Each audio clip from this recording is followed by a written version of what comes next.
welcome to the City Council meeting this evening. Let the roll call show that all members of the council are present this evening. And we have an opening ceremony tonight by Councilmember Tom Hune. Thank you, Mayor. I appreciate it very much. I just want to invite all of you to stand up with me and do the Pledge. Thank you.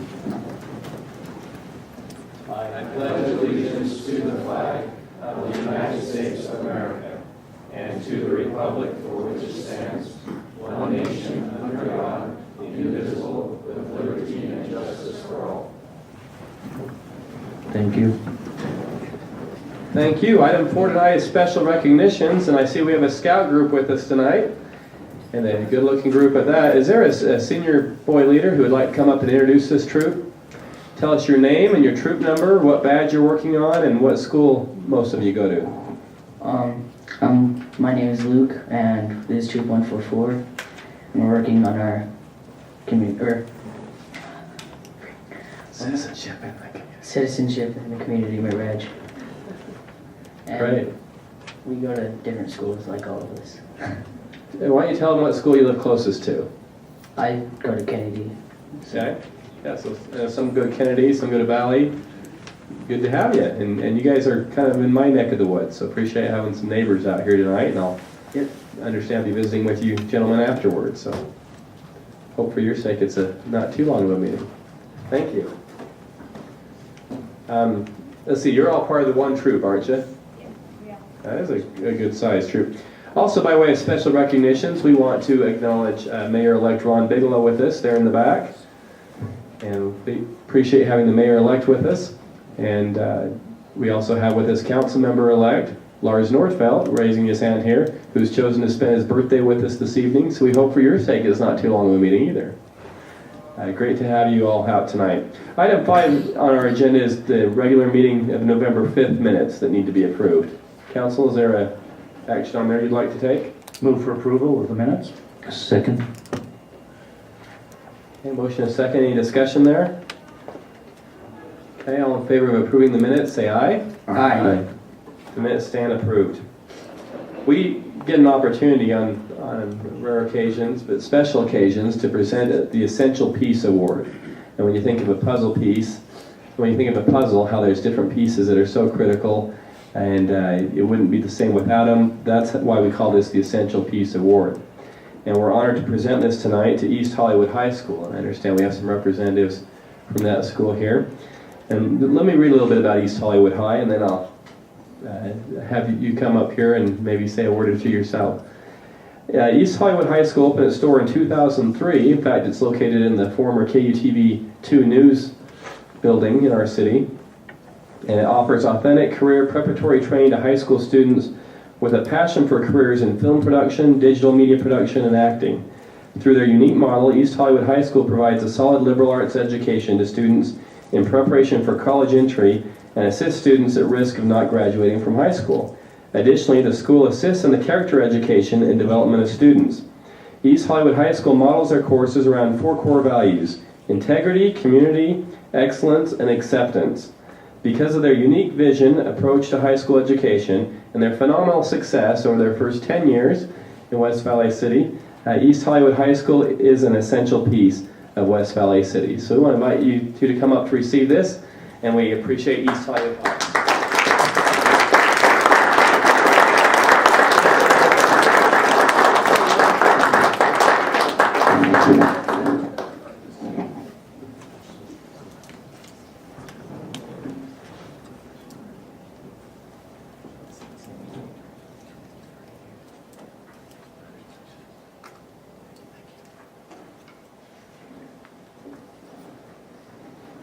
If you don't mind introducing yourselves, I know who you are, but for the sake of the council and the members of the public who are here. Thank you, Mr. Mayor and ladies and gentlemen of the council. This is a great honor for us, and we are very appreciative of this recognition and this award. My name is Eric Lindsay. I'm Executive Director of East Hollywood High School. This is Katrina Walker. She is our principal of the school. I'll let her say a few words in just a moment, but I would just like to mention one thing that the mayor did state, and that is that in addition to our school being an accredited public high school, and in addition to it being a film school, we do have at the heart of our mission working with, reaching out to, and trying to rescue students who are at risk of not graduating from high school. And the thing that I love about this Essential Peace Award is that it helps us understand that there are a lot of partners in that effort. We employ members of the West Valley City Police Department as our resource officers. They do a tremendous work for us. We're very grateful to them. I'm excited to take this back and share it with our students and our faculty and staff.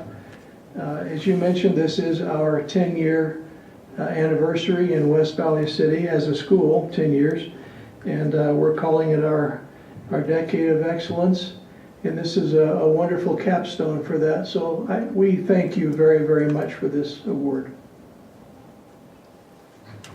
I think Eric is very eloquent and covered a lot of what I would say. I'm really grateful for this recognition.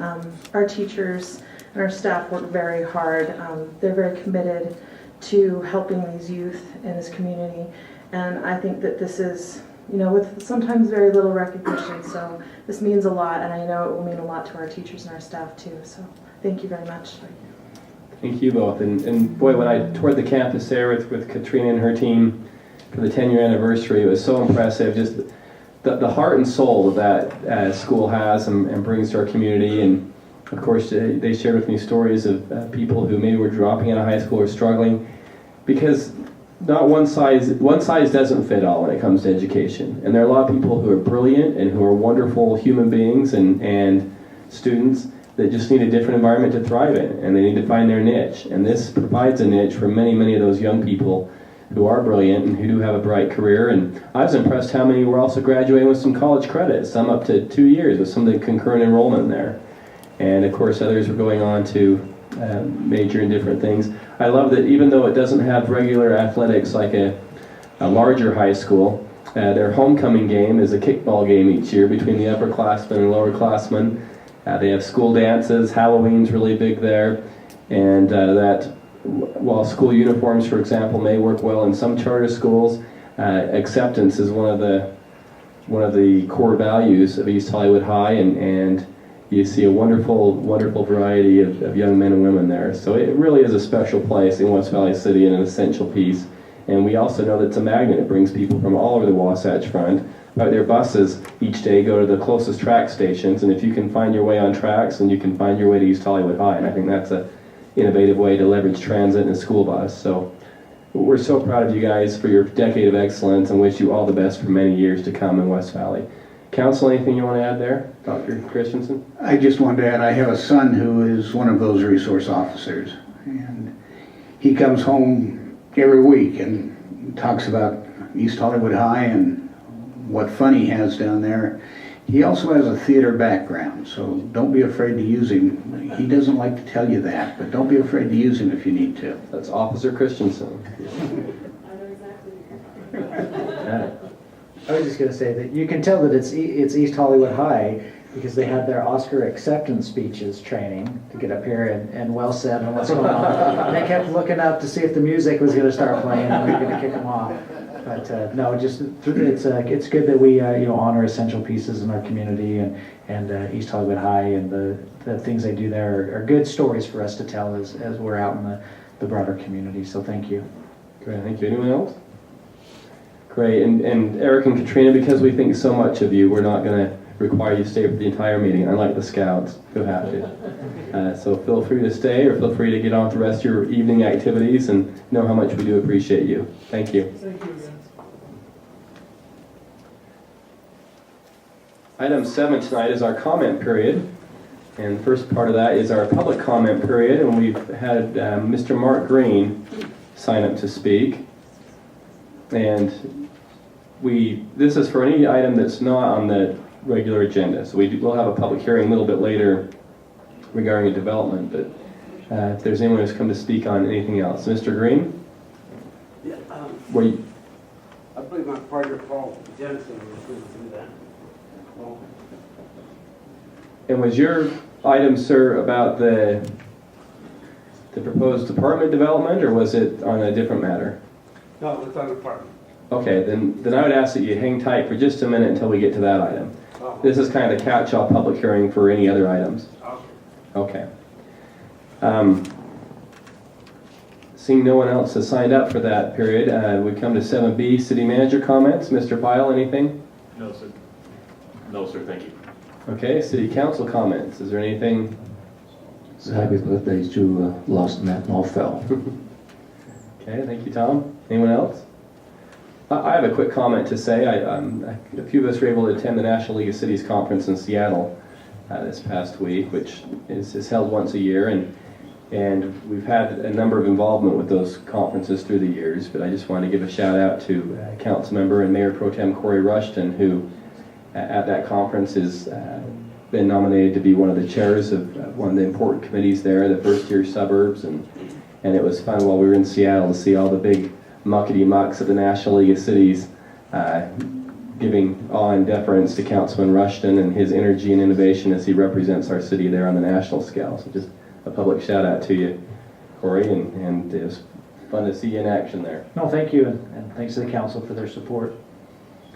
Item 8 is our public hearing, and this is the one that we alluded to earlier, and this is related to application GPZ-5-2013, which is related to ordinances 1346 and 1347. Mr. Pyle, if you could please introduce this. Thank you, sir. As you mentioned, we have a public hearing for the purpose of considering two items under this particular project tonight. A general plan change that contemplates change from commercial and light manufacturing to very high-density residential, and a zone change from manufacturing and agricultural to residential multifamily. The applicant is Mr. Milt Ship.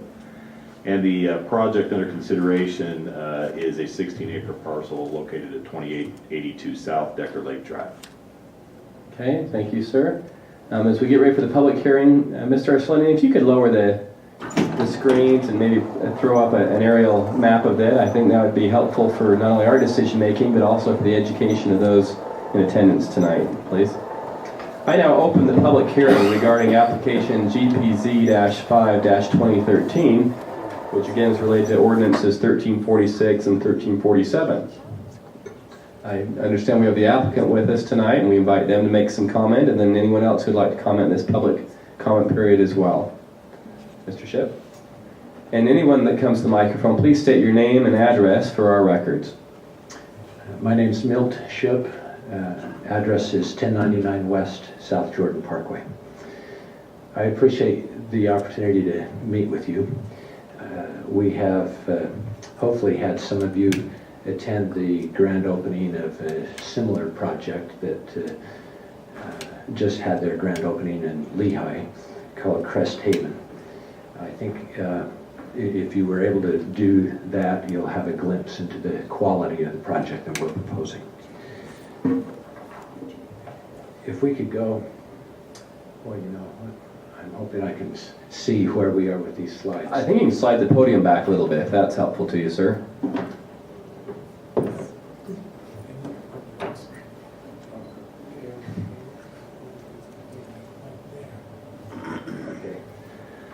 Okay, excellent.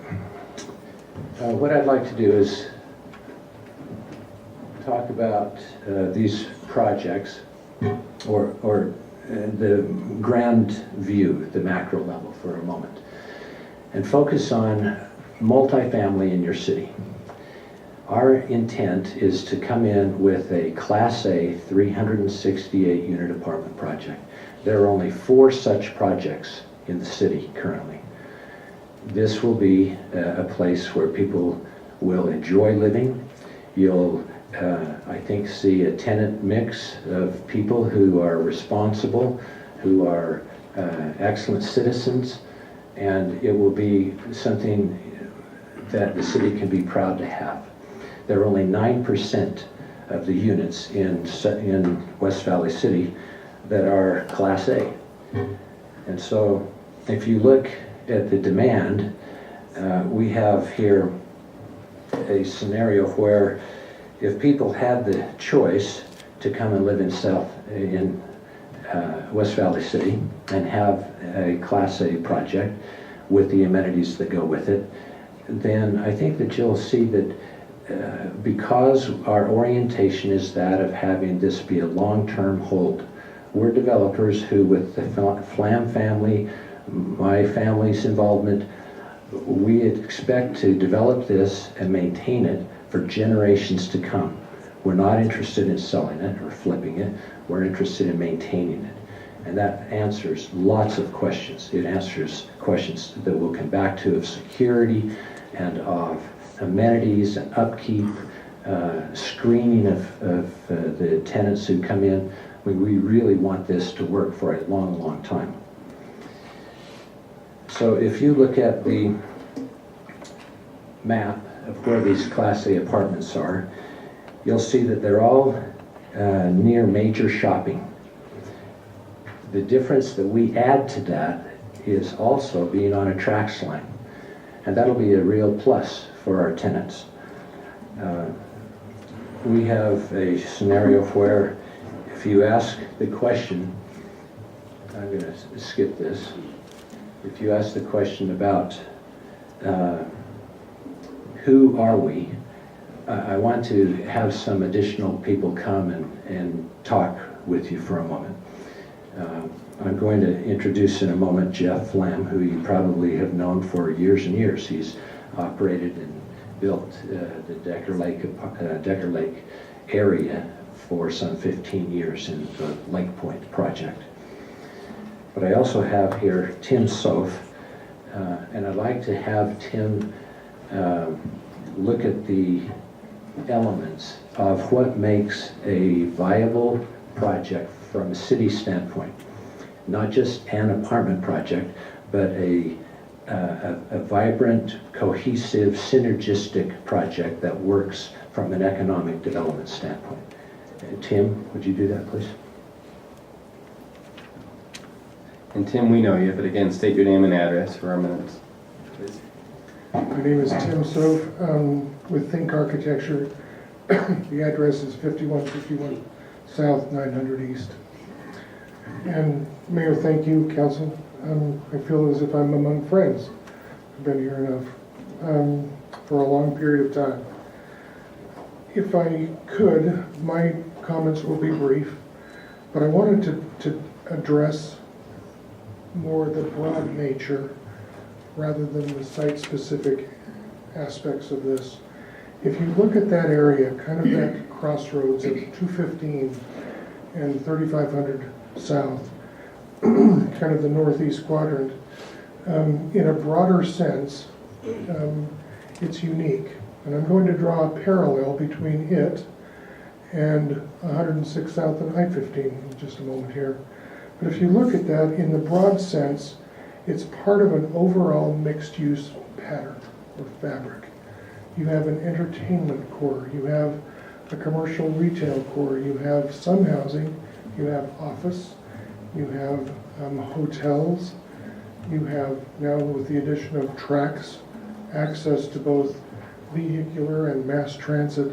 So I think by all extents, if you look at the broader nature of that particular quadrant there, I believe it to be a successful mixed-use development.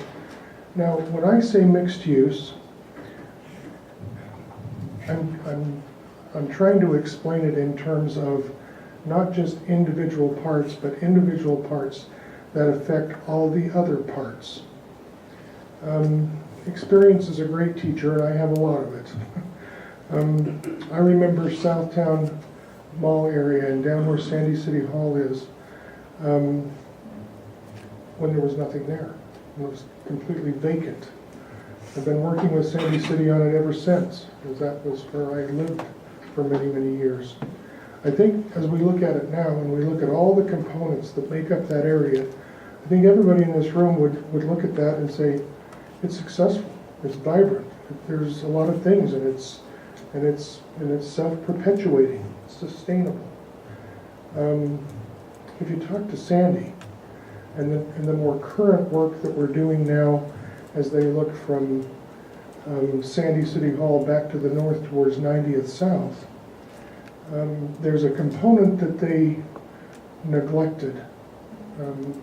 in that quadrant right there. They neglected a full-time residential population. Their only regret so far is that at 5 o'clock or on weekends, when some of the office people are gone, there's no nightlife. There's nothing to perpetuate something at night or on the weekends. And so as we look from Rio Tinto Stadium onto 90th South, in our master planning there, a full 60% of that area is master planned for high-density housing. And not 23 unit per acre housing, but in excess of 40 and 50 units per acre is the plan there. What I'm alluding to is we have an opportunity in this area to supply a land use that fits in well with the overall land uses. They will be supportive of the office component, the retail commercial component, the entertainment component, without adding a lot of impacts to surrounding neighborhoods. It's a very unique site because usually when you attend these kinds of public hearings, the room's full with neighborhoods that are feeling the effects or impacts from a development such as this. In this particular case, there's not one reason for a car from this development to basically drive through any other neighborhood in the city. The impacts are contained. Their benefits, however, are spread in that overall mixed-use development area or that fabric. When I think of sustainability, I term it this way. I wrote it down. When considered as a whole, it's the fabric of these uses and their internetworking, which are generally supportive of each other, and by virtue of their proximity to one another, their access, and mutually supported natures, they make themselves a part and everyone else better. I believe an apartment project in this particular spot is the right use, in the right place, and if built and managed with quality and integrity, as I'm assured these gentlemen will do, because it's to their benefit, I think this can be a great addition without feeling any ill effects or impacts to the surrounding area. So with that, I'll close unless there are questions for me. Any questions for Mr. Selk? We may have other questions. Why don't we finish with the presentation of the developers? Oops, is this going to work?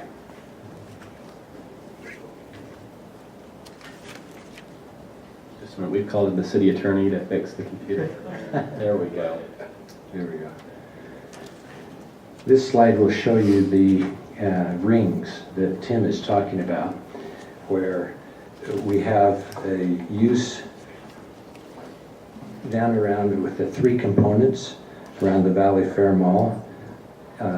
Great shopping, has 6 multi-family residential projects within that circle. Has great office, has the city offices in it. That's a well-balanced, synergistic, multi-use project. If you look at the circle where we're going to be, we have offices, we have shopping there around the Maverick Center and restaurants. We only have 3 multifamily projects. But again, I'm not just talking numbers of people. I'm really more interested in focused on, or the focus being placed on the quality of our project, the high-end Class A apartments. Now, if I go back to this quote as I introduced Jeff, he has been here a long time, and I'm going to ask, I won't say more than read this to you and let him speak for himself.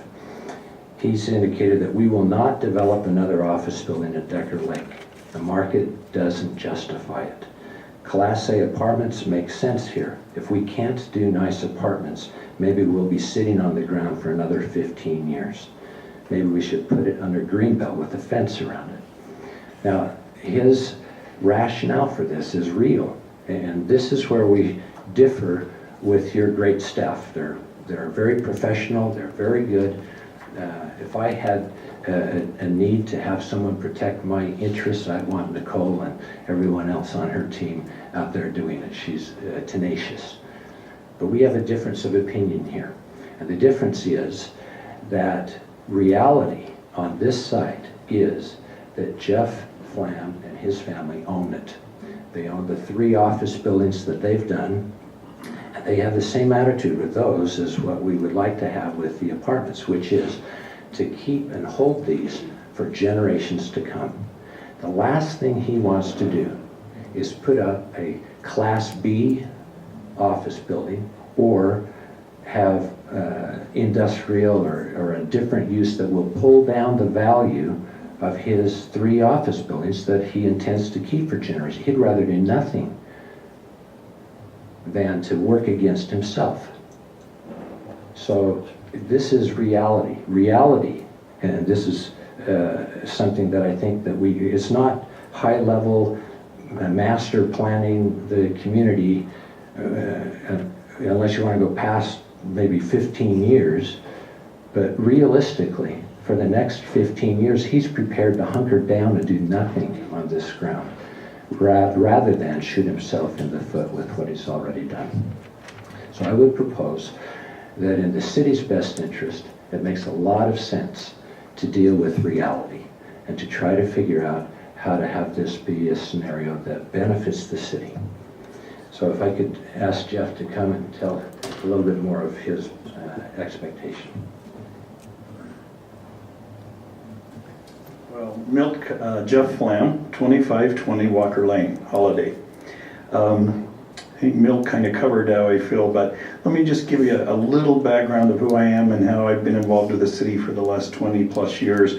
Ron Gunnell and I started a company called Health Benefits America in 1986, and by 1996, we were providing and managing the benefits for 127 of the Fortune 500 companies. So we had 6 million employees we're doing all their benefits management for. And it grew so fast we couldn't keep funding it. It was growing, and so we, at that point, found a partner, and it was ADP. They acquired our company. We stayed and ran it for a couple of years. And at that point, when we met with the city at first, we were growing so fast, we were in 3 different buildings in the valley.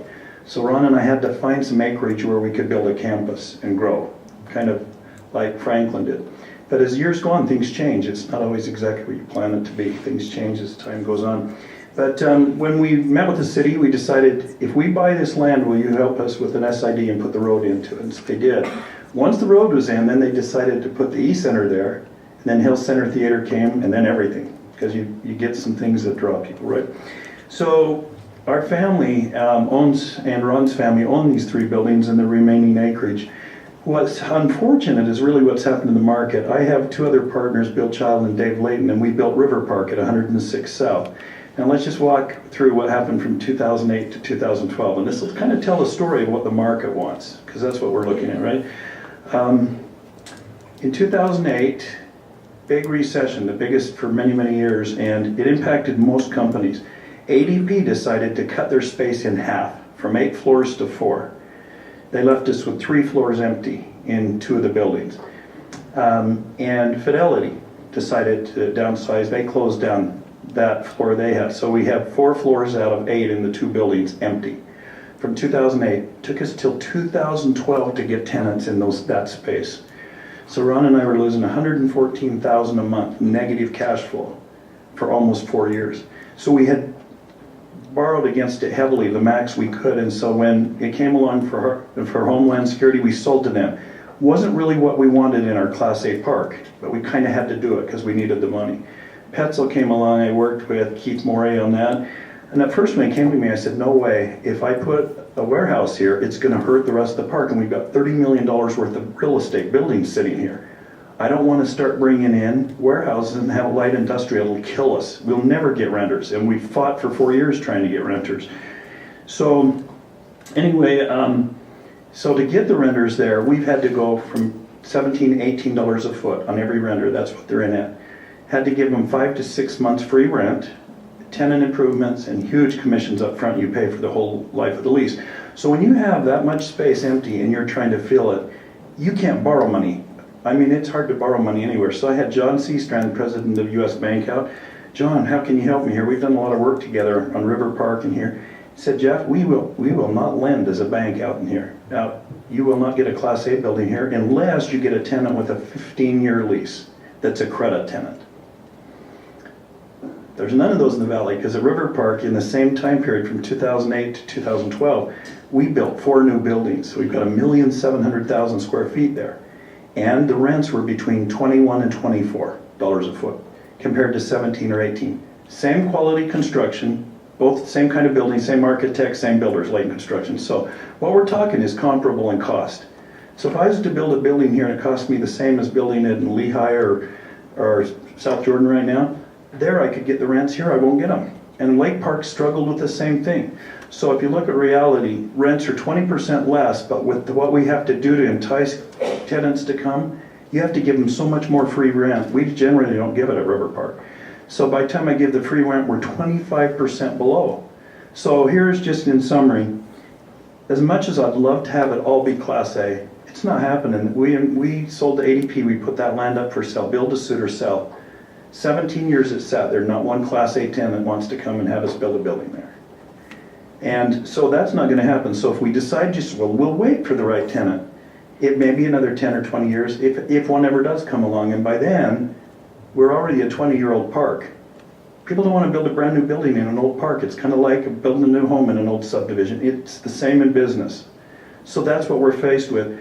The other option is let us do more in Class B buildings, which are tilled up, because that's the only way the numbers work. Class B or C buildings, or call centers that are, again, tilled up. You'd have to do that kind of construction to make the numbers work. So does that create high-paying jobs for the city? Petzl, 9 acres. On that 9 acres, they're going to have about 100 employees or so. Not a lot. Compared to on 9 acres out at Decker Lake or River Park, we would have over 1,000 employees. Because they're going with very high technical warehouse that's high and it's all done by robotics, right? It doesn't have a lot of people working there. So they have some offices, and that's the way we agreed to do it, is if they build offices so it wouldn't hurt our park, because we want to look at offices, not warehouse. So anyway, that's what we're up against, and I just am fearful we have a little window here. Interest rates are really great right now and favorable for developers, but Bernanke said that once unemployment's at 6%, they're going to raise the rate 2 points. They're going to try to get it up 2 points the next year or two. Whether that'll happen, I don't know, but what that means to a developer is if it goes up, your cost of money goes up by 1/3, from 4.5 to 6.5 or 7%, all of a sudden your rents have to go up 25%, so then it won't happen. You won't get Class A apartments either. So we got a little narrow window to try to make this happen. If not, I think the land will sit there a long time and eventually it'll end up being light industrial. Now that's really what I see, and Brandon Fugel, who's the top commercial realtor in the valley, he leases all our space. He did us the comparisons on rents in both and showed it's 20% less on rents there. And he just said, you will not get Class A there, Joe. I mean, he said, I'm the top realtor in the country for Coldwell Banker. He's #1. He said, it's not going to happen. So that's what we're up against. And I want what's best for, I'm a good community citizen. We donated $1.5 million to get Health Center Theater there. Ron and I donated $180,000 to the city to put the trail around Decker Lake. We want to keep the property and we want to keep it really great. But I'm just afraid it's not going to happen if we don't do something nice there. The property will just sit empty for a long, long time. Thank you. Any questions?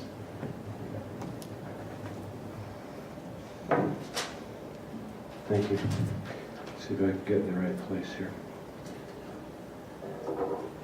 We circulated a petition to some of the local businesses around Decker Lake. And you see, and it's in your packets, that several of them signed this supporting our project because it'll bring patronage to them.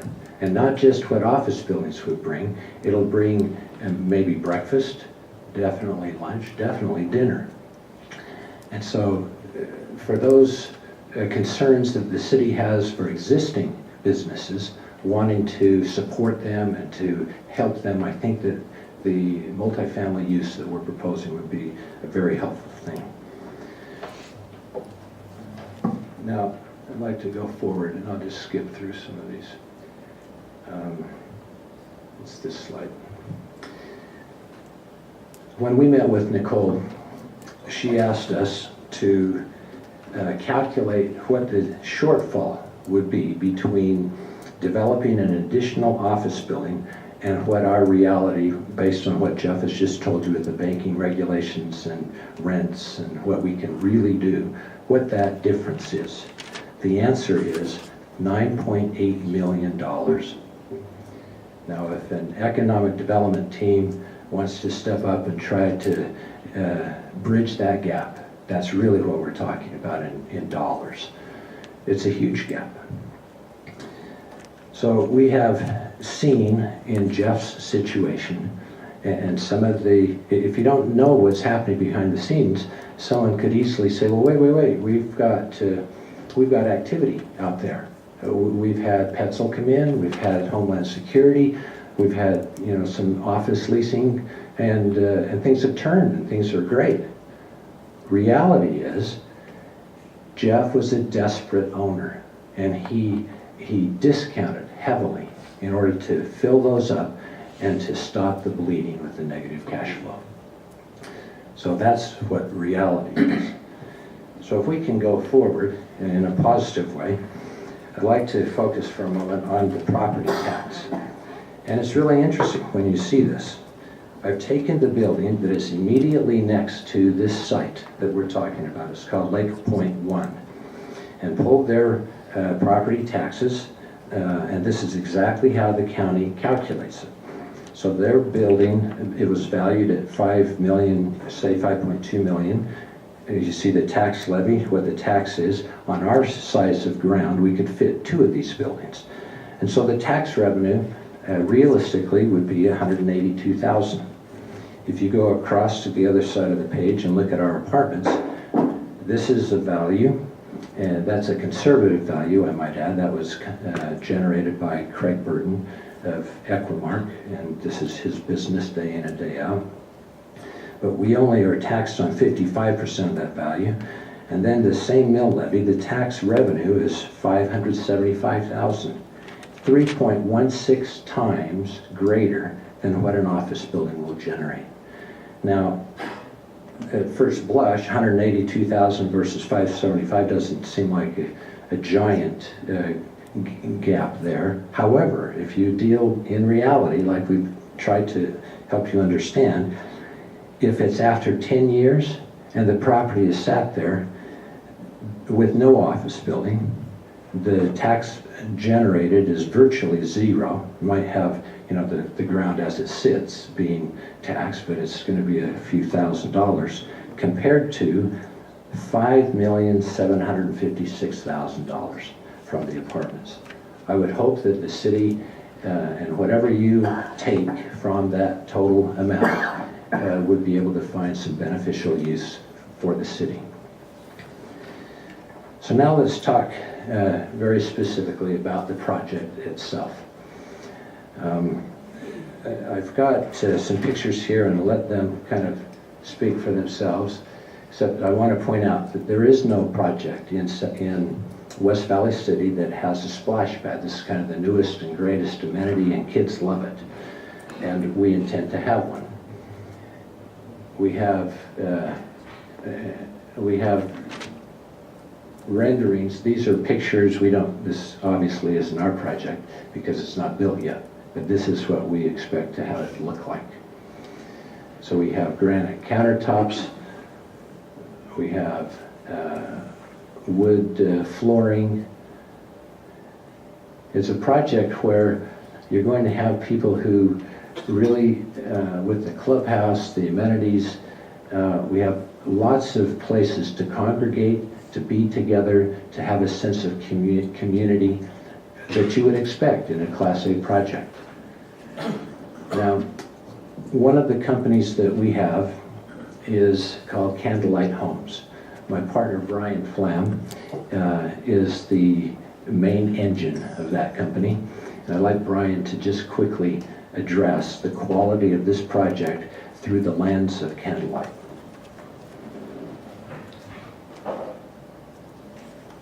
Brian Flam, 1099 West South Jordan Parkway. I get the unique perspective of owning the development company and being the son of Jeff, who owns this ground. But one of the unique things, we own Candlelight Homes. We're one of the larger home builders in the state of Utah. One of the unique things that we're able to do compared to an institutional builder of apartments is actually look at these with more of a home buyer perspective on building out the units. Little things that you wouldn't see in a lot of apartment projects that you'll see here, things like arches and nooks and extra closet space and different things that you really don't see in a lot of projects. But in the apartments that we've built and are currently building, those are the type of additional features that we pay attention to. Along with the fact that we only build Class A apartments, very similar to our single-family homes. We only build high-end single-family homes. These will all have granite countertops, 9-foot ceilings, and hard surface flooring. And we really paid special attention to the community features, not only putting the traditional clubhouse and pool, but adding barbecue areas and splash pads and grass areas to play on. So we're really excited. It's something that we can own and hold for a long time. The other thing that's really important to us is how it looks on the outside. And just like with our homes, we've instead of opted for a stucco that ages and dulls, we've gone for hardy board and stone, something that can last for the ages and really hold up and be vibrant and look good in the area. So we're excited for this, and if you have any questions for me. Thanks, Brian. I might mention that one of the features that we have are these tuck-under garages. They're very usable. They're enclosed. Each unit will either have a tuck-under garage. We have 192 of them, or they'll have a carport. We have 189 of them. Now, if you look at the unit mix, I'd like to skip over, and then I'll go a little faster here to this. We have utilized Jeff Neese, who does appraisals on apartment projects, and he's kind of the guru in the Wasatch Front for apartment appraisals. And we asked him to do a study on this site to help us determine what the highest and best use from an apartment project would be. And what he came back with was the unit mix, the pricing of the rents, what those rents would be, the type of amenities, the profile of the entire project, so that it would be something that the market would meet market needs. We've had some conversation, or listened and heard in the study session, about one-bedroom units. And let me address that.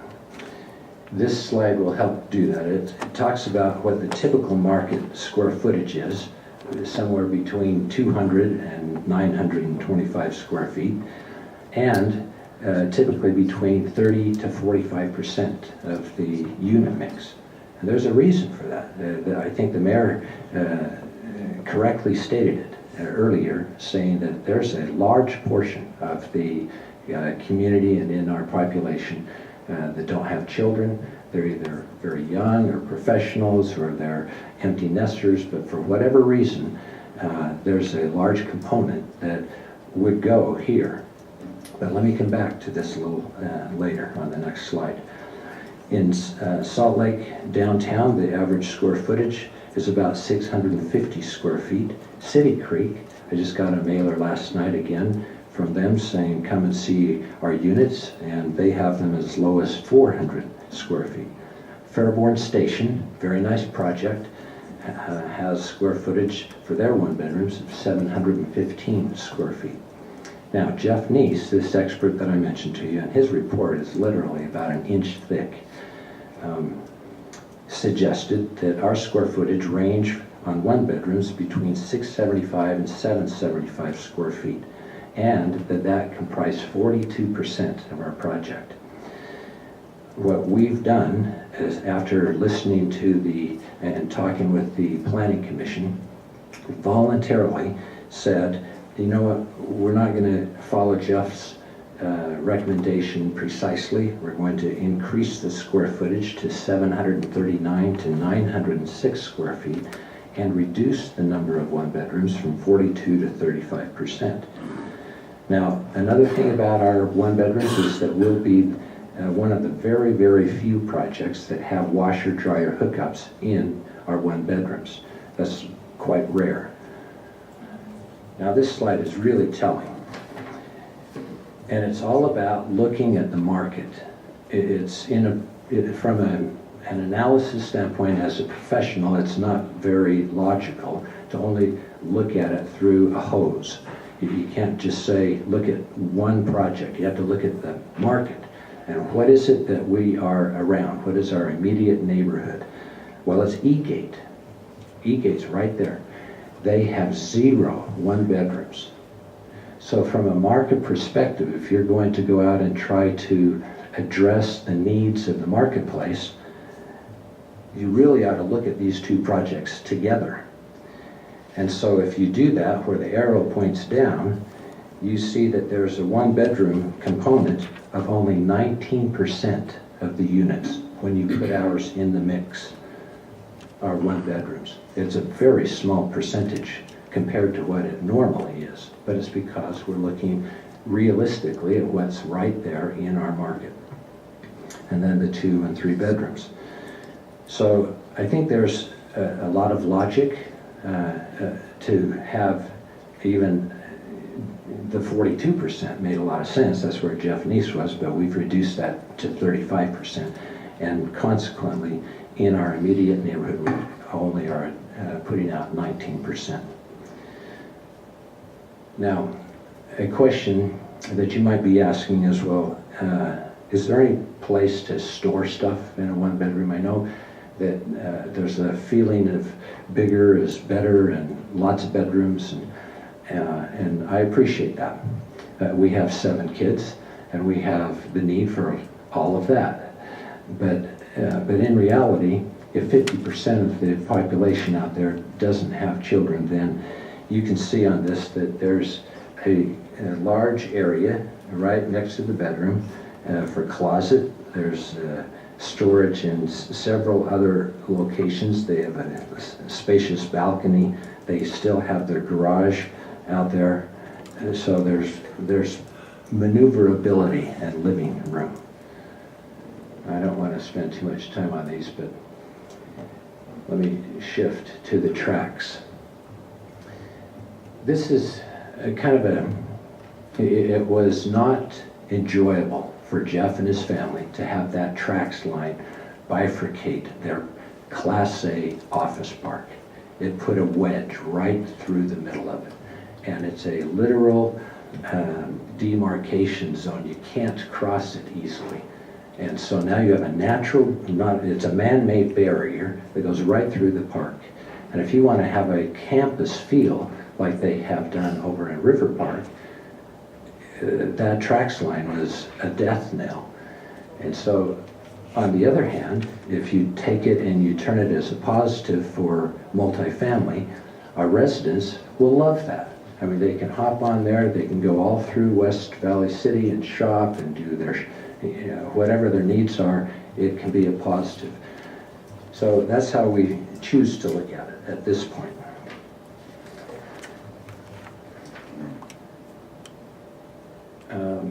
Unless there's a question, we can come back to where the grocery shopping is. But this is an important slide. When you deal with the schools, a concern and services, the question is, are we going to max out schools? Are we going to put an undue burden on them?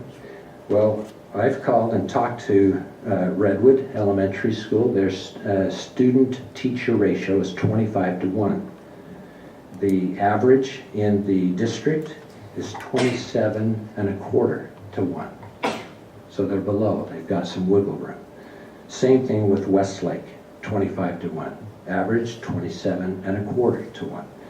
And Granger is 18-1.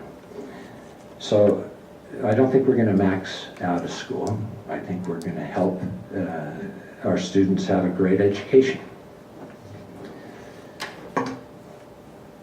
There's a major concern to us about security. We really are conscious of that because this is something we're going to own for a long, long time. And that goes right to the heart of longevity. And our tenant mix and who we attract, we are very conscious of this. If, based on the conversation in the study session, it would be helpful to volunteer to put a on-duty security person at our project, we would do that in the development agreement. However, I would suggest that it makes sense to have that kick in when there's a demonstrated need. We're the first ones who are going to want to have that happen, but we're open to it. We really, that's major to us. We would be slitting our throats if we weren't conscious of that element. So we are, and we would go there. Our management company is AMC. They manage 15% of all of the multifamily in West Valley City. They know the city very well. I called the police department and asked them about AMC. And the response was that they're responsive and their understanding of the specific needs and how to have and enforce a quality project. So they go through, just for what it's worth, AMC goes through a background check, a credit check, and a criminal check on all of the tenants that they have come into one of their projects. So we're quite happy with who they are and what they bring to the table. Our parking is, we are providing one more stall than the city codes. And so instead of coming in and asking you for a variance on parking, we're saying we meet that parking criteria. There's a trail system that we would link to that comes from the Jordan River and Decker Lake. Jeff has already helped along that trail system around the lake itself with landscaping. And of our total acreage, the open space is 7.1 acres. That's 44.35%. That includes all the landscaping, parks, and so on. So if you took that out and just look at usable acreage, we're still double the required 15%. So we have lots of open space. We want that element. It feels better. So if you know the trail system, you can visualize it if this is fixed. I appreciate you fixing this. I'm almost done. Thank you. So here's a little thing on AMC. Let me just summarize by saying that we have lots of areas, I think, that benefit the city by having this project, from tax generation to Class A apartments, adding, remember, it's only 9% that are at that level in the city. It would be a real plus, I think, to have that there. And to recognize that we meet the other criteria that is important. If you look around, as been pointed out, I don't see a lot of opposition to this project, which is quite rare for multifamily. We do have local businesses who are in support of our project. They want it, they need it. And so I recommend this to you. Respect your positions and your deliberations. Happy to answer any questions. Okay, there may be questions now from the council, or there may be some that come a little bit later. Is there any questions at this time for Mr. Shipp or his team? I have a couple of questions. Benson? I know that there seems to be, the term Class A apartment complexes, but how does the industry really define what that is? I don't know if anybody has ever really defined what Class A, and I know they do with businesses, Class A business buildings, but how does the industry define Class A apartment complexes? I don't know if I've ever seen a real definitive answer to that. That's a great question. And the answer, unfortunately, is there's no hard and fast, but it's components like granite countertops, hardwood flooring, two-tone paint,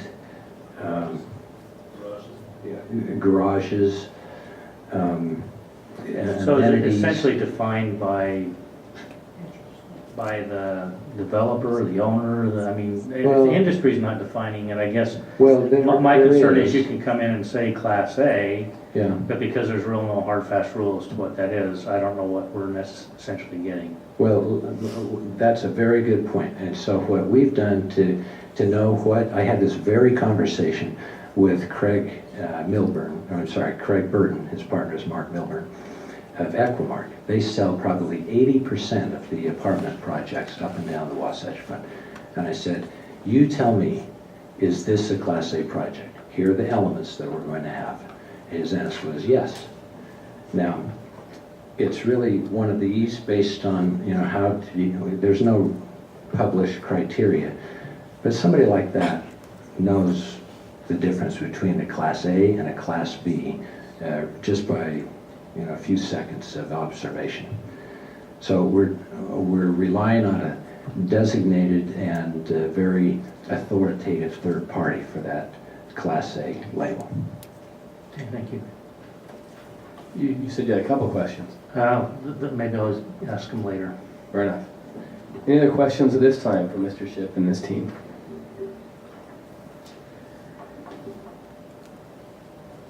Okay, thank you. We're still in public hearing. Is there anyone else who's come to speak on this topic today? Thank you for your patience.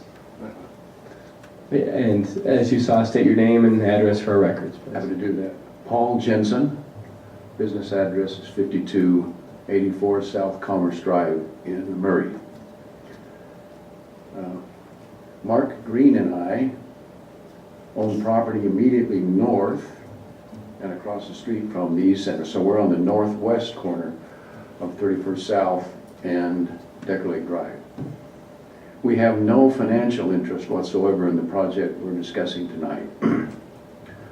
And our comment really is not so much about the merits of the project, which we see as we, with you, envision what really the effort, the time, the planning that's gone into this thus far. We're impressed. I know all these gentlemen by reputation, each and every one of them, and they have sterling reputations in the community and development community. Personally, Mr. Green and I have been involved in a number of real estate projects over the years, retail projects, office projects, and others. So we have quite a background in those kinds of things in addition to the retail business itself. What we want to address with you tonight, primarily Mr. Mayor and members of the council, is a perspective of what this means to the neighborhood. We all know about some of the recent developments that have been unfolding in the Decker Lake area, and it's to our alarm, as it's reputed to be, if indeed the Hale Theater does move. And given the situations that have developed with respect to competition and some of the attrition that's being felt at the Hollywood connection, as developers and people who've been in the business for years, we are concerned that we're experiencing a bit of a hemorrhaging. And this, absent some infusion, some new energy, could be very telltale for that whole area. Now, the city has a sizable investment, not only just as the city itself, but with Maverick Center and other immediacy that's attached to it. We share the same concerns along with you. And as we look at the options we have for development on our own corner, we've faced some of the same challenges, a little bit different perspective, but not a whole lot different than what Mr. Flam has expressed to you.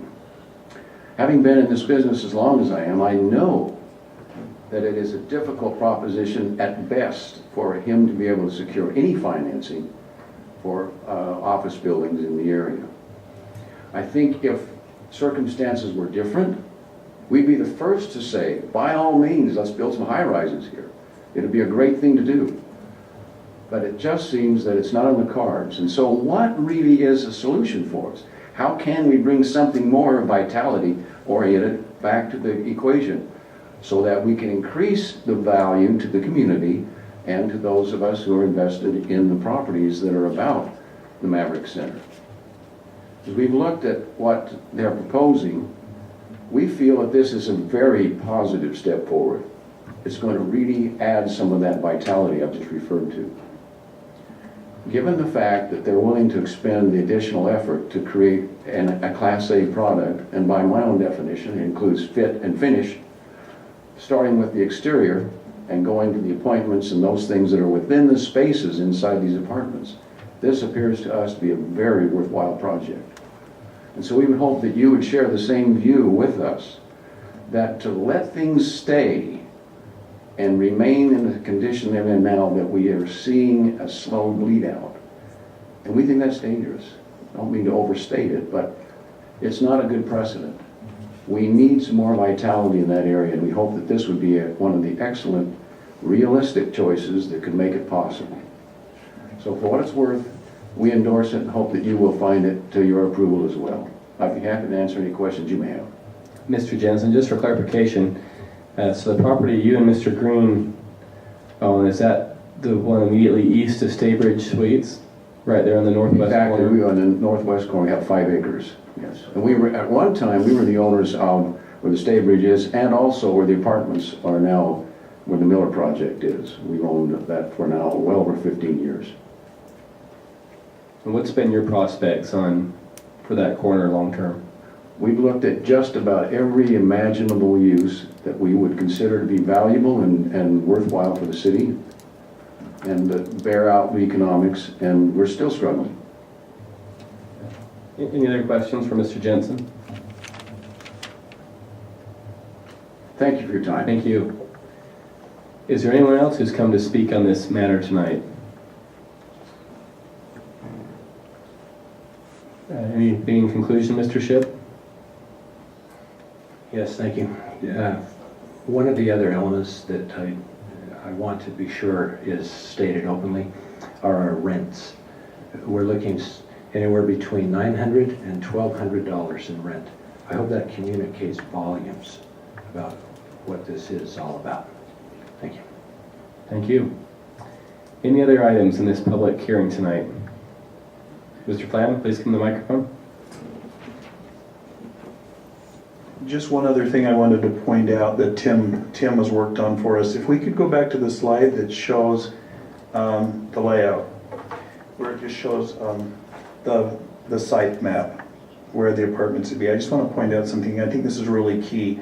One of the things that was key that they brought up earlier is how many places, if you're going to grow by, what was it, 400,000 or something that in the last meeting they told you? The Salt Lake Valley is projected to grow 400,000 in the next 30 years. So if you're going to grow a lot and you've got to figure out how to help people, we've got to find where is the best place to put multifamily, and we don't have a lot of opposition. But what I wanted to show is just the site plan, the site map, where it shows them laid out. Because I think this is really key. What we've done, if you look at that, is designed it on a piece of ground that has some irregular, it has a wing off that it's not showing here on that particular slide, but all of the apartments are either, they're faced to look at the mountains or in at the pool. Instead of having apartments, anybody who's been in Japan or Russia, and you've seen apartment projects where they're lined up, it's kind of gross. Anyway, here you're not looking out at another apartment. There's maybe one or two that look the side of one, but most of those units have great views of the lake or the mountains. And so that's really kind of a nice amenity or a nice feature that's going to draw people to this project, is the views. Thanks. Any other items on this public hearing? Okay, then we will close the public hearing and turn over to council. Mr. City Manager, any additional information from the staff? Not at this time. I might have some questions later, Mayor, or just response, depending on what other questions the council might have. Okay, thank you. Council members, any questions or deliberations? Promotions. I just have some comments. Mr. Soph talked about, kind of the synergy of the area and having residents there that will support the businesses in the evening. And it's a very valid point. We have restaurants there that their primary source of revenue is the lunchtime crowd, and then in the evenings, if there's not an event happening at the Maverick Center, that they struggle. So it's a very valid point to add to the area and to add to the vitality of those businesses there. One thing that kind of concerns me from a city infrastructure standpoint is the fact that although they'll have a splash park and a playground at their park, how do we accommodate these families at a city park where they'll play soccer and softball and baseball and I guess we can look just down the street, and of course there's the Redwood Center with the rec center that has those facilities. And is that enough to accommodate that need? Also, another good point made during their presentation is the use of the trail system for the residents there, being able to jump on the trail system and get down to the river trail system and have access to that. So that's a great amenity for that area. Still, the one concern I have is, and I don't know if this is just one of the ongoing problems we have as a city for developers to say that no Class A building will be built, but it will be built in other parts of the valley. And I don't know if that's just a perceived problem that we have to get over. I'm not quite sure why we can't attract a Class A business park. And I don't know how we address that here, but that when we have developers come to us on occasion, and whether it's a business park or whether it's a residential subdivision, we're always told that quality won't be built here, and that concerns me. And I'm not quite sure how we get over that hurdle, because we have such a great proximity to the airport, to downtown Salt Lake, and it seems to me that these places would be great places for Class A office type building. But every time somebody comes to us, they come to us and tell us that it will never happen here. So I have some concerns with how do we fix that and make it more attractive to Class A. I mean, there's good points on both sides. I mean, as far as a resident being there, like I say, the trail system, being able to use the restaurants in the evening, and being able to walk to the restaurants without having to jump in your car and move around. And so anyway, I'm struggling with this, needless to say, but those are some of the things I needed to say. Okay, thank you. Other comments? Yeah, I want to say a couple of things, Mayor. First of all, I don't think that 15 years is very long in the life of a city. Someone's always going to own this land, and if we require that it be a business park, it will be nothing, or it will be a business park. I do agree with the comments that were made that that area is somewhat delicate at this time, that it needs some boost, some development.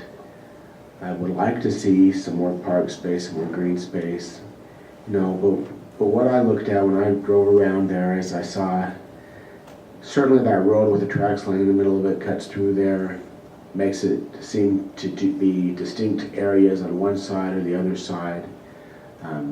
The buildings that are there are not full. The apartment complex that's there seems to be thriving.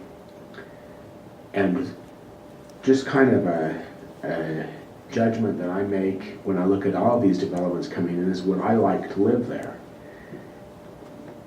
I think I would like to live there. If this was a nice apartment complex there by the other one, I don't know that that's where I would work, in those office buildings there or across the street. But I don't know what else we would put there. Office building or apartment building. Certainly nothing else is going to work there. And I think it is a close question. And it's a question of, can we wait? And if we wait, are we borne out on that decision? Or should we allow these people who own this land and want to put something nice in our city? Put something nice in our city. We've looked at other apartment projects this year. Some we voted in, some we've not voted in. I think I like this better than the others, and yet it's a close question just because it is designated a business park. But I really see the development of our business area, downtown area, here where we sit in the downtown, what we've designated to be downtown. We're planning on building business towers here. I would hope that they thrive. I hope we don't oversaturate the market and have buildings built in Fairborn Station that we can't fill either. And so I worry about that too. Okay, thank you. Other comments? I have a comment. Okay, Mr. Hume. I think there's a, thank you for Stevenson just brought up about the point you mentioned earlier with the valid point. Decker Lake is a little bit different situation like UCCC, Utah Cultural Restoration Center.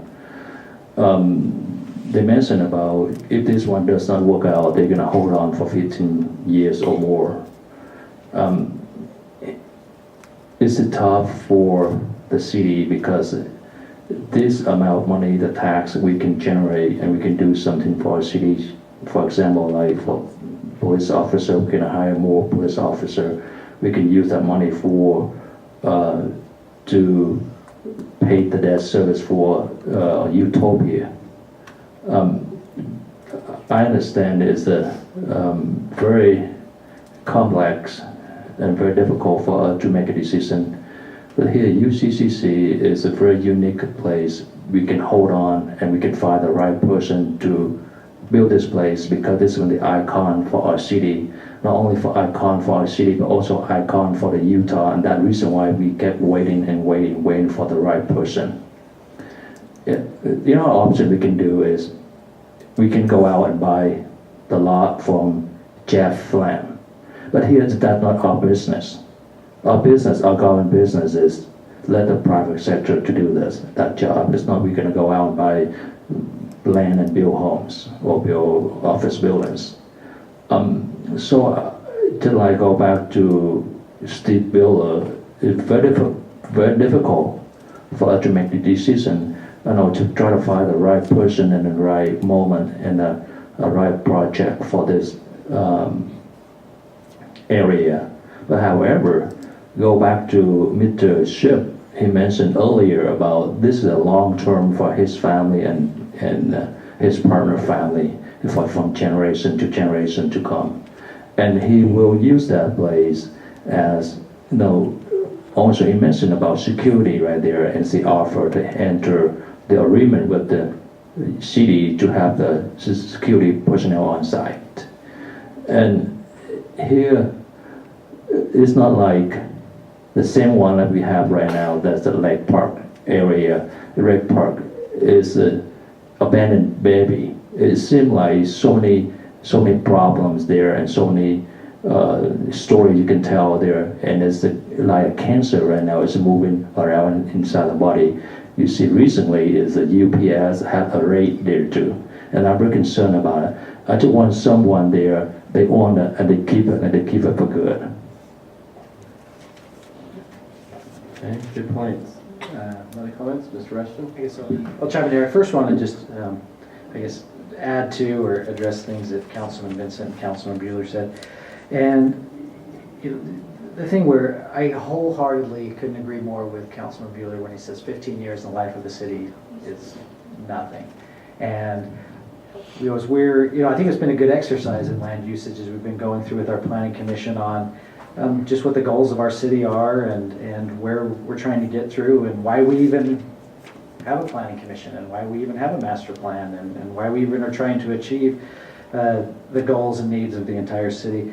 But, and I told this story, a million times, but I'll tell it again just because it's a good one, is that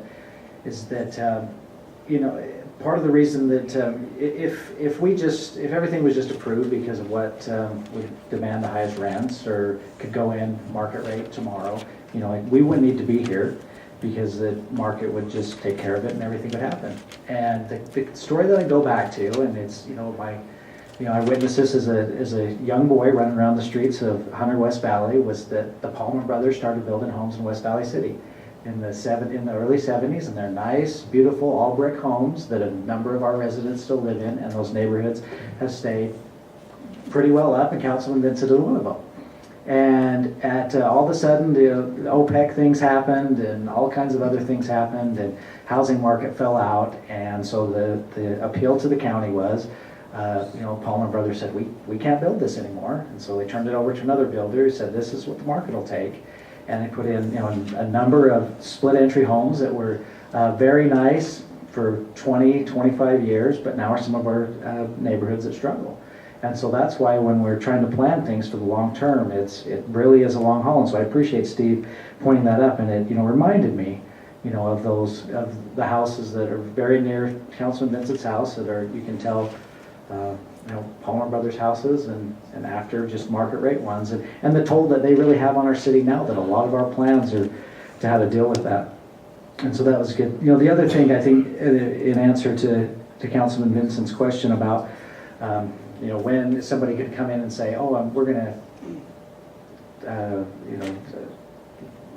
raise the bar on our development and our buildings here, is that and you guys know me, is that I'm operating under the assumption that that's going to happen one day. That we talk about 400,000 new residents coming into this valley, that people are going to get to the outskirts of Harriman, and they're going to say, I don't want to live clear out there. I want to move back into where I can be close to the airport, close to entertainment, close to transit, close to restaurant options, and it's the trend of 1,000 different cities across the nation and across the world that densities start to come back into the center. And so maybe it's not this year or maybe it's 15 years, but the day is going to come, and so I operate under that assumption that one day some of our great areas like Chesterfield and like 215 and Decker Lake are going to be very highly sought after, and so we need to plan for it. With that being said, Mr. Shipp, this is one of the best presentations that I think has been through this council on my time here. And some of the things came across were very compelling, and definitely did your homework. And I think if we had more development partners like you, that our city would be very well suited. I mean, there was a few things that I kind of didn't hit home as much, or I might have rolled my eyes on, but it was very, very well done, and you make a compelling case for it. So I'll just tell you where I'm at on this, and I guess maybe if even, I don't know, it's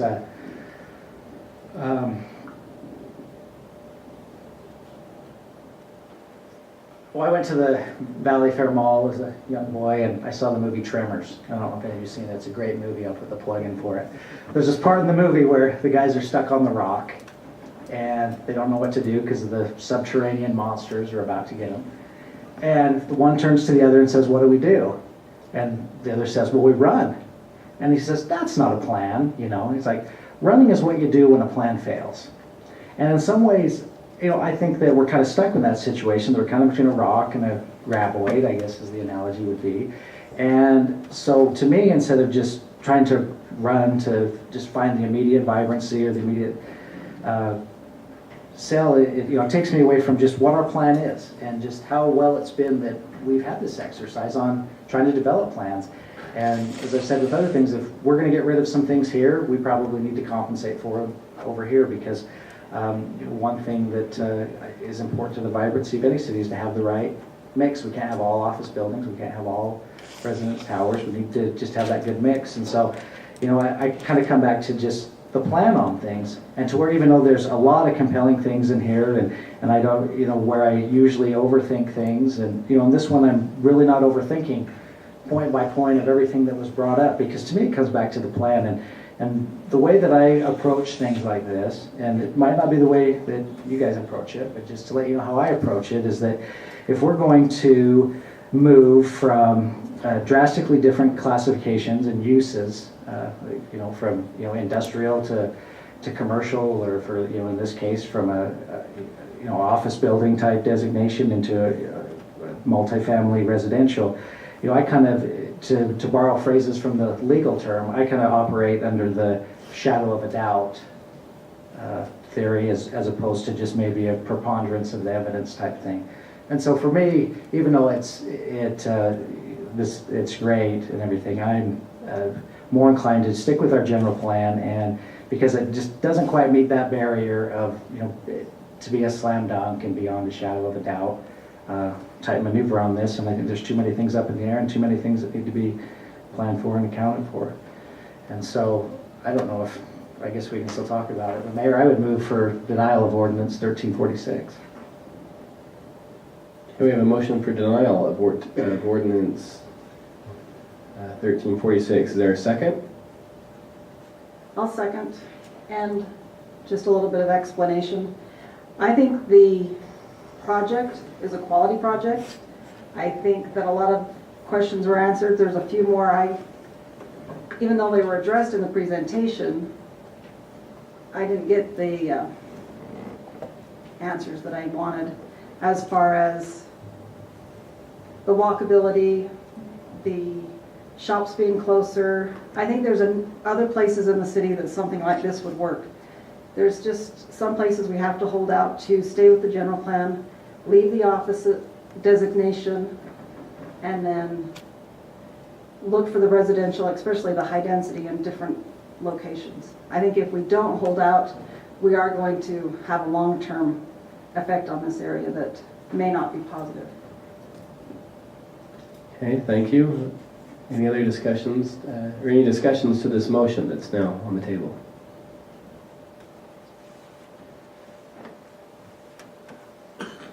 Just a question for staff.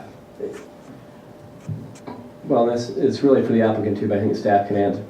The Planning Commission denied this with only one voting in favor. How much different is what we're seeing today from what the Planning Commission rejected? Actually, I probably should turn that question over to Nicole. I don't know how substantially different it is from the proposal that went before them. And likewise, I'd love to turn that over to Steve Pastor, who's the expert on that matter. Steve here tonight. And this is why no one goes home early. We gotta get to the bottom of this. Thank you. So the project proposal is the same. What went to Planning Commission, the PowerPoint was slightly different, but the actual number of units and the unit mix was the same as what the Planning Commission saw. Okay, thank you. Any other questions for staff or the applicant? Again, just procedurally, if we do vote in favor of the motion, which is to deny this, help me understand what are some of the options of the applicants, because as we heard tonight, there certainly is some market challenges they face. Well, first thing I'd like to say to address that subject, Mayor, is that all options are open. They can come back, they can work with the staff. Certainly we have worked with almost everybody here from a development standpoint, one way or the other, with the possible exception of Mr. Shipp himself. Mr. Jensen, Mr. Flam, Mr. Soph, all of them have been in here in the past and has worked with us, and we've worked with them very well, and we've looked for creative solutions to whatever their development questions have been. So I really don't believe there are any options that are closed to them. Okay, any other questions or comments? I would like to make a comment. And this kind of goes to what Mr. Rushton said. When we have a plan, and it's a general plan, and as I look at it, it wasn't planned from a fresh blank piece of paper, which would have been nice. It was planned from a suburb that already existed, and tried to patchwork and fit things in where there was land, and not think we're just going to knock down square miles of neighborhoods, whether they're nice houses or poor houses, to make a city plan. I'm not thrilled with the general plan at all. But I understand the need for a variety of projects, a variety of buildings, a variety of needs and uses that we have. You know, I wish that we just had the power to take that plan and say, okay, we're going to put apartments here because now we're going to take this area that was high-density residential, we're going to build an office tower there. Something that would maybe make more sense to me, but we don't really have that option. We just have to work with what we have before us. And, you know, we are looking at the general plan, but we still are working with what's already here, which is a little bit of a mess. And I don't say that it's anybody's fault. That's just what happened when the county let people come out here and build and whatever you wanted, right? So that's why we became a city 30-some odd years ago, and we're trying to make it better with a plan. And I do respect that plan because it's the only plan that we currently have. Thank you. Any other comments? Okay, Ms. McKendrick, Mr. Shipp. Our public hearing is closed technically. Is there any objection to the council if we allow one last comment from the applicant? Okay, thank you, I appreciate it. I understand the order of things. If it pleases the council, perhaps it would be wise and prudent to table this, allow us to work with the staff and whomever you would suggest to get very specific on the development agreement so that you know precisely what this would entail and it would be binding, and then bring that back to the council. Okay, thank you. We appreciate having that offer thrown out there. Any other comments, Mr. Pyle? Yes, Mayor, just so if I could, and I know I just said here a minute ago that no options are off the table, but as far as the staff is concerned, as far as the current proposal before for multifamily at that spot, you know, we're in the same position we were before. There are a multitude of reasons why we don't like that and don't believe that that's the best use for the city there on that spot. And I don't see us coming off of that position, so I don't see any use in tabling this. What I was referring to in terms of options are property uses to develop for office there on the spot, other more creative uses like we'd worked with Mr. Flam through our Economic Development Department before. Certainly are interested, as I'd mentioned in the meeting earlier, in this type of a multifamily residential and other sites. Those are the things that I'm referring to, as opposed to massaging or finessing this project here on this spot. From a staff standpoint, we don't see that there. Okay, thank you. And I would just say, I mean, don't vote one way or another on this based on, oh, I wish there was, you know, a bigger splash pad or, you know, more stucco or more 3-bedroom apartments. I mean, if you feel it should be based on its merits of, you know, what it is and not what it isn't, and if it's truly conducive to drop our general plan and move into a direction, then we should do it. And if it's not, then we should, you know, be forthcoming in it, and that we are going to stick with it. So. Just one other comment, and kind of goes back to Councilman Bueller's comment earlier about a business district or an office district in general.